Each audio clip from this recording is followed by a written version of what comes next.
mga kawaras kag mga mini food vlog kita subong nga adlaw para sa ato nga for today's video. Ari kita subong sa NGC diri sa Bacolod City. Kag ari kita subong sa Llanos. Kag magatilaw kita sang ilang nga buffet lunch for today. Ganit-dali na, din nyo ako kag mga food trip kita. 285 pesos lang? Yes, mga kawaras, you heard it right. It's 285 pesos. Kag sulit na ang imong nga 285 pesos para sa buffet lunch mo sa subong nga adlaw. Kag nakita nyo naman, mga kawaras, nga madamo nga mga variety of foods ang ila gina-offer. Kag may pa-barbecue pa.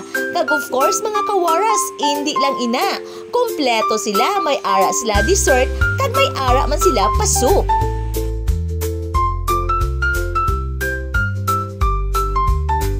Kag hindi lang ina, mga kawaras, kung gusto mo naman niya, kag type mo nga magpasabaw-sabaw.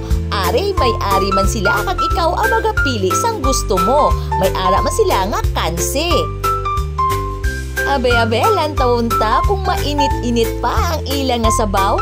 And yes, mga kawaras, mainit ang ila sabaw, kag nami ini nga higupon.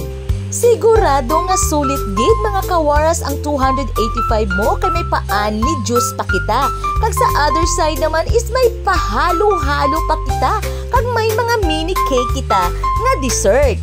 And wait, there's more, mga kawaras. May ara pa kita sang Filipino street food sa kung diin pwede kita kapaluto sang kikiam, sang fishball, kag madamo pa nga offer nila. Hindi bala, mga kawaras, nga sulit na sulit gid ang ato niya 285 pesos. Gani ano pang ginahulat nyo, magbisita na diri sa Llanos, diri sa Government Center or sa NGC Bacolod. Dali na, mga kawaras, tilawin nyo na.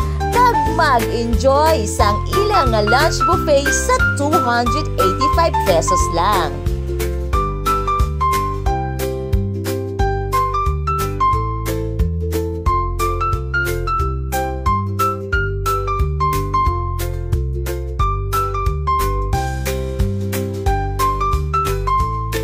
Hasta na lang diri ang aton nga for today's video sa subong nga adlaw, kag ang aton nga mini food vlog diri sa Llanos. Gani, thank you for watching, everyone. Goodbye.